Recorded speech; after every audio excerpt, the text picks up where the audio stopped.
आकाशवाणी से पेश है खबरनामा।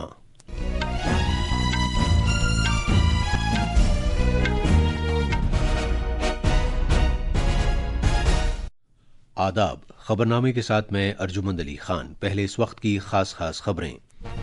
वजीर आजम नरेंद्र मोदी आज केरला में गहरे पानी के विजिंजम बैनुल-अक़वामी कसीर मकसदी सी पोर्ट को मुल्क के नाम वक्फ करेंगे। वजीर आजम आंध्र प्रदेश में अमरावती में 58,000 करोड़ रुपए से ज्यादा मालियत के कई तरक्याती प्रोजेक्टों का आगाज भी करेंगे। भारत आज मुंबई में वेव्स 2025 में आलमी मीडिया मुज़ाकरात की मेजबानी कर रहा है। इसमें 60 से ज्यादा मुल्क शिरकत करेंगे। वजीर खजाना निर्मला सीतारमन ने कहा है कि अप्रैल में जीएसटी की रिकॉर्ड वसूलियाबी से भारतीय मईशत की मजबूती और इमदाद बाहमी वफाकियत के मौसर होने की अक्कासी होती है। दिल्ली और आसपास के इलाकों में आंधी आने और तेज बारिश होने से लोगों को गर्मी से राहत मिली है। और आईपीएल क्रिकेट में जयपुर में मुंबई इंडियंस ने राजस्थान रॉयल्स को 100 रन से हरा दिया। अब खबरें तफसील से। वजीर आजम नरेंद्र मोदी आज केरला में गहरे पानी के विजिंजम बैनुल-अक़वामी कसीर मकसदी सी पोर्ट को मुल्क के नाम वक्फ करेंगे, जो भारत की पहली सेमी ऑटोमेटेड पोर्ट है। भारत की बंदरगाहों की तारीख में ये एक अहम वाकया है। इस तरह केरला आलमी बहरी नक्शे पर आ जाएगा। मजीद तफसील हमारे नामानिगार से। तिरुवनंतपुरम में विजिंजम पोर्ट आज सुबह बाज़ाब्ता तौर पर काम करने लगेगा। वजीर आजम नरेंद्र मोदी पोर्ट के कामकाज से मुताल्लिक इमारतों का दौरा करेंगे और कंट्रोल निजाम का मुआयना करेंगे। ये बंदरगाह पब्लिक प्राइवेट साझेदारी मॉडल के तहत तैयार की जा रही है। इस बंदरगाह के पहले मरहले का बड़ा हिस्सा पिछले साल दिसंबर में मुकम्मल कर लिया गया था। तकरीबन 3 दहाइयों के तवील इंतजार के बाद केरला का ये अहम प्रोजेक्ट आखिरकार हकीकत की शक्ल इख्तियार करने जा रहा है। इस तकरीब में केरला के गवर्नर राजेंद्र विश्वनाथ आर्लेकर, वजीर आला पिनाराई विजयन, बंदरगाहों, जहाजरानी और आबी गुजरगाहों के मरकजी वजीर सर्बानंद सोनोवाल, रियासती वज़रा और दीगर आला एहलकार शिरकत करेंगे। तिरुवनंतपुरम से मायूषा की रिपोर्ट के साथ खबरनामे के लिए मैं नरगिस सलीम। वजीर आजम नरेंद्र मोदी आज शाम आंध्र प्रदेश के अमरावती में 58,000 करोड़ रुपए से ज्यादा मालियत के कई तरक्याती प्रोजेक्टों का इफ्तिताह करेंगे, संग बुनियाद रखेंगे और मुल्क के नाम वक्फ करेंगे। वजीर आजम अमरावती में मुख्तलिफ अहम प्रोजेक्टों की तामीर का आगाज भी करेंगे, जो आंध्र प्रदेश की ग्रीन फील्ड राजधानी है। पेश है एक रिपोर्ट। पूरे मुल्क में आलमी दर्जे के बुनियादी ढांचे और राब्तों को यकीनी बनाने के सरकार के अहद के ऐन मुताबिक वजीर आजम नरेंद्र मोदी आंध्र प्रदेश में कौमी शाहराहों के 7 प्रोजेक्टों का इफ्तिताह करेंगे और कौमी शाहराहों के 6 प्रोजेक्टों और एक रेलवे प्रोजेक्ट का संगे बुनियाद रखेंगे।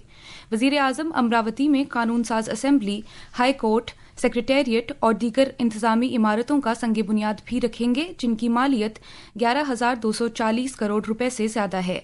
इस मौके पर जनाब मोदी अमरावती से वर्चुअल वसीले से नगरलंका के मकाम पर मिसाइलों की आजमाइश की सहूलत और विशाखापट्टनम में पीएम एकता मॉल का संगे बुनियाद भी रखेंगे। विजयवाड़ा से साई सिस्तला की रिपोर्ट के साथ खबरनामे के लिए नीतिका त्यागी। अब वेव्स 2025 से मुताल्लिक खबरें।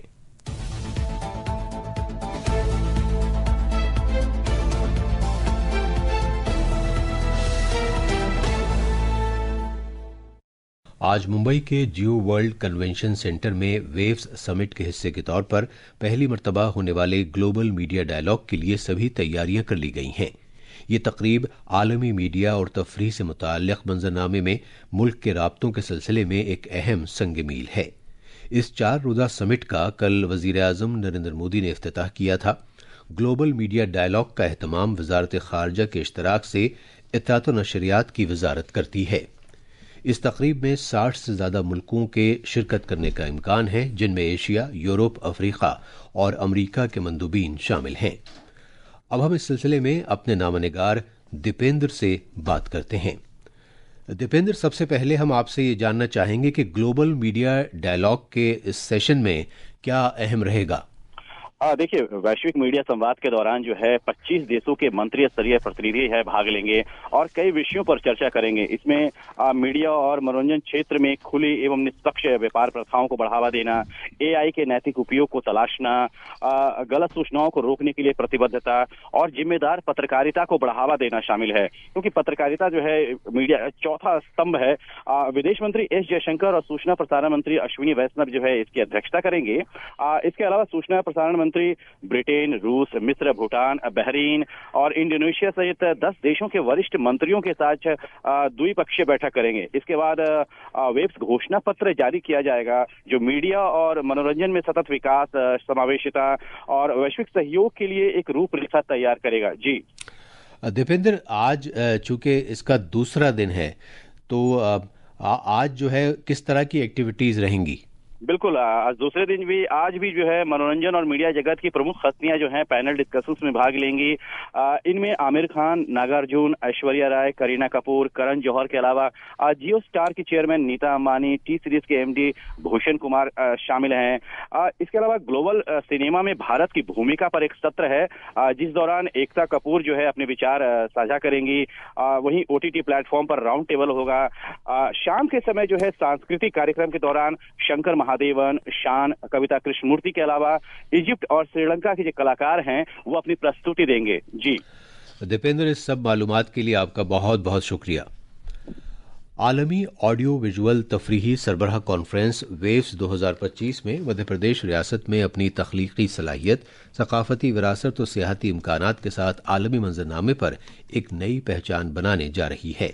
मजीद तफसील हमारे नामनिगार से। मध्य प्रदेश इस तकरीब में एक आलमी मीडिया, तफरीही और तख्लीकी इख्तिराई मरकज के तौर पर अपनी पहचान कायम करने की कोशिश कर रहा है। वेव्स में मध्य प्रदेश, अतुल्य Madhya Pradesh pavilion, Amritsar Madhya Pradesh dance drama और कुछ नई पॉलिसियों के साथ शिरकत करने वाली एक बड़ी रियासत है। सियाहत और सकाफत महकमे के प्रिंसिपल सेक्रेटरी शिव शेखर शुक्ला ने बताया कि इस मौके पर हम रियासत की नई फिल्म टूरिज्म पॉलिसी और नई AVGC XR पॉलिसी का ऐलान भी करेंगे। भोपाल से संजीव शर्मा की रिपोर्ट के साथ खबरनामे के लिए मैं नीतिका त्यागी। लोकसभा के स्पीकर ओम बिरला ने बीजेपी के रुकने पार्लियामेंट संजय जायसवाल को 2025-26 के लिए तखमीनों से मुताल्लिक कमेटी का सदरनशीं मुकर्रर किया है। जनाब बिरला ने 30 रुकनी कमेटी तश्कील दी है, जिसकी मुद्दत-ए-कार आइंदा बरस 30 अप्रैल को खत्म होगी। इस कमेटी में बीजेपी से पीपी चौधरी और राजीव प्रताप रूडी, कांग्रेस से कुमारी सैलजा और दीपेंद्र सिंह हुड्डा, समाजवादी पार्टी से अवधेश प्रसाद, टीएमसी के कल्याण बैनर्जी, डीएमके से दयानिधि मारन और शिवसेना यूबीटी के अरविंद सावंत समेत लोकसभा अरकान पार्लियामेंट शामिल हैं। जनाब बिरला ने बीजेपी के रुकने पार्लियामेंट बैजंत पांडा को भी 2025-26 के लिए सरकारी कंपनियों से मुताल्लिक कमेटी का चेयरपर्सन मुकर्रर किया है। यह खबरनामा आकाशवाणी से नशर किया जा रहा है। वजीर खजाना निर्मला सीतारमन ने कहा है कि अप्रैल में जीएसटी की रिकॉर्ड वसूलियाबी से भारतीय मईशत की मजबूती और इमदाद बाहमी वफाकियत के मौसर होने की अक्कासी होती है। अप्रैल में जीएसटी की मजमूई वसूलियाबी 2,36,000 करोड़ रुपए रही, जबकि अप्रैल 2024 में ये 2,10,000 करोड़ रुपए थी। इस तरह इसमें 12.6% का इजाफा हुआ। एक सोशल मीडिया पोस्ट पर मोहतरमा सीतारमन ने टैक्स देहंदगान के तई गहरे तशक्कुर का इजहार किया। जीएसटी निज़ाम में जिनकी देन और भरोसे से मुल्क की तरक्की को तक़वियत मिली है। वजीर खजाना ने कहा कि जीएसटी में इन लोगों के अहम रोल से एक विकसित भारत बनाने के मुश्तरका अहद की अक्कासी होती है।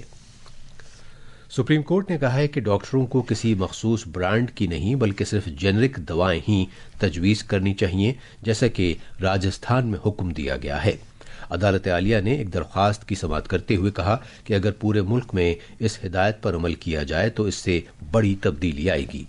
इस दरख्वास्त में दवासाज कंपनियों की जानिब से मार्केटिंग के गैर अखलाकी तौर तरीके इख्तियार करने के सिलसिले को मुंजबित किए जाने की अपील की गई थी।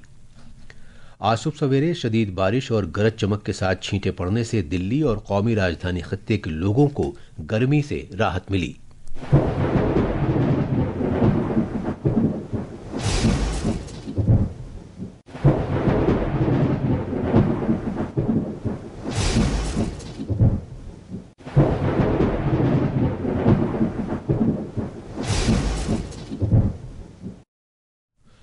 भारतीय मौसमियात महकमे IMD ने आइंदा 2 रोज के लिए शदीद बारिश, गरज चमक के साथ छींटें पड़ने और तेज हवाएं चलने की पेशगोई की है और कौमी राजधानी के लिए येलो अलर्ट जारी किया है।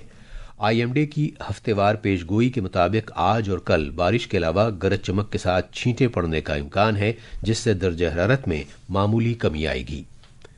दिल्ली बैनुल-अक़वामी एयरपोर्ट लिमिटेड ने मुत्तला किया है कि कौमी राजधानी में शदीद बारिश और गरज चमक के साथ छींटें पड़ने के पेश नज़र दिल्ली हवाई अड्डे पर कुछ परवाजों पर असर पड़ा है। उसने मुसाफिरों से ये दरख्वास्त भी की है कि वो परवाज से मुताल्लिक़ ताज़ा मालूमात के लिए मुताल्लिक़ा एयरलाइंस से राब्ता करें। उत्तराखंड में वेद मंत्रों के जाप और खुसूसी रस्म रिवाज के दरमियान आज सुबह 7 बजे रुद्रप्रयाग जिले में केदारनाथ धाम के कपाट खुल गए। इस रूहानी लम्हे को देखने के लिए मुल्क और बैरून मुल्क से हजारों अकीदतमंद जमा हुए। इस पवित्र मौके पर केदारनाथ मंदिर को 108 क्विंटल खूबसूरत फूलों से सजाया गया था। इस साल बिला रुकावट और महफूज यात्रा को यकीनी बनाने के लिए इंतजामिया ने जामे बंदोबस्त किए हैं। मंदिर में अकीदतमंदों की सहूलत के लिए मुनासिब तादाद में पुलिस दस्ते, तिब्बी एहलकार और सफाई सुथराई से मुताल्लिक कारकुन तैनात किए गए हैं।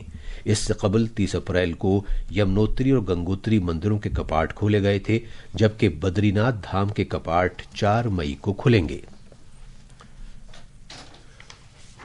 कौमी राजधानी खित्ता ट्रांसपोर्ट कॉरपोरेशन NCRTC ने मोदीपुरम तक दिल्ली गाजियाबाद मेरठ कॉरिडोर के आखिरी हिस्से पर नमो भारत ट्रेन की आजमाइश शुरू कर दी है।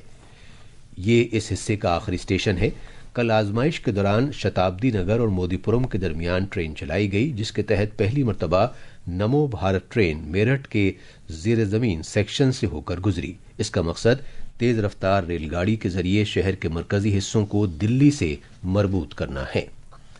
IPL T20 क्रिकेट में कल रात जयपुर के सवाई मानसिंह स्टेडियम में मुंबई इंडियंस ने राजस्थान रॉयल्स को 100 रन से हरा दिया। मुंबई इंडियंस ने राजस्थान रॉयल्स को जीत के लिए 218 रन का निशाना दिया था, लेकिन उसकी पूरी टीम 16 ओवर्स और 1 गेंद में 117 रन बनाकर आउट हो गई। पहले बल्लेबाजी करते हुए मुंबई इंडियंस ने मुकर्रर 20 ओवर्स में 2 विकेट के नुकसान पर 217 रन बनाए थे। आज अहमदाबाद के नरेंद्र मोदी स्टेडियम में गुजरात टाइटंस का मुकाबला सनराइजर्स हैदराबाद से होगा। उर्दून में 15 और 17 साल से कम उम्र के खिलाड़ियों की एशियाई बॉक्सिंग चैंपियनशिप में भारत ने कुल 43 तमगे हासिल करके अपनी मुहिम खत्म की, जिनमें सोने के 15, चांदी के 6 और कांसे के 22 तमगे शामिल हैं। भारत कजाकिस्तान के बाद दूसरी पोजीशन पर रहा। BFI के उबूरी सदर अजय सिंह ने यह कहते हुए टीम की सताइश की कि उसकी कारकर्दगी पर हमें फख्र और इत्मीनान है। भारतीय रेलवे ने नई डिजिटल घड़ियों को डिजाइन करने से मुताल्लिक एक मुल्कगीर मुकाबले का ऐलान किया है। इन्हें मुल्क के सभी रेलवे स्टेशनों पर नस्ब किया जाएगा। ये थी खबरें और अब अखबारात के आईने के साथ हैं नितिका त्यागी। शुक्रिया अर्जुमंद। कौमी राजधानी दिल्ली से शाये होने वाले आज के बेशतर उर्दू अखबारात ने मुंबई में वेव समिट के इफ्तिताह से मुताल्लिक खबर को अपनी शह सुर्खी बनाया है। इस एतबार से हिंदुस्तान एक्सप्रेस की सुर्खी है, वजीर आजम ने किया मुंबई में वेव समिट का इफ्तिताह। वहीं रोजनामा मिलाप ने इस दौरान दिए गए वजीर आजम के बयान भारतीय खाने की तरह जल्द ही भारतीय गाने भी आलमी शिनाख्त हासिल करेंगे को अपनी शह सुर्खी बनाया है। बेशतर अखबारात ने वजीर खारिजा डॉक्टर S जयशंकर की अपने अमरीकी हममनसब मार्को रूबियो से हुई टेलीफोनिक बातचीत में दिए गए बयान को अव्वलियत के साथ सफ़े अव्वल पर जगह दी है। रोजनामा मिलाप लिखता है कि वजीर खारिजा ने कहा है कि पहलगाम हमले के कसूरवारों को हर कीमत पर कैफरे किरदार तक पहुंचाया जाएगा। रोजनामा हिंदुस्तान एक्सप्रेस ने इलेक्शन कमीशन के नए इक़दामात से मुताल्लिक खबर को नुमाया तौर पर शाये किया है। और अब आखिर में खास खबरें एक बार फिर। वजीर आजम नरेंद्र मोदी आज केरला में गहरे पानी के विजिंजम बैनुल-अक़वामी कसीर मकसदी सी पोर्ट को मुल्क के नाम वक्फ करेंगे। वजीर आजम आंध्र प्रदेश में अमरावती में 58,000 करोड़ रुपए से ज्यादा मालियत के कई तरक्याती प्रोजेक्टों का आगाज भी करेंगे। भारत आज मुंबई में वेव्स 2025 में आलमी मीडिया मुज़ाकरात की मेजबानी कर रहा है। इसमें 60 से ज्यादा मुल्क शिरकत करेंगे। वजीर खजाना निर्मला सीतारमन ने कहा है कि अप्रैल में GST की रिकॉर्ड वसूलियाबी से भारतीय मईशत की मजबूती और इमदाद बाहमी वफाकियत के मौसर होने की अक्कासी होती है। दिल्ली और आसपास के इलाकों में आंधी आने और तेज बारिश होने से लोगों को गर्मी से राहत मिली है और आईपीएल में जयपुर में मुंबई इंडियंस ने राजस्थान रॉयल्स को 100 रन से हरा दिया। इसके साथ ही खबरनामा खत्म हुआ।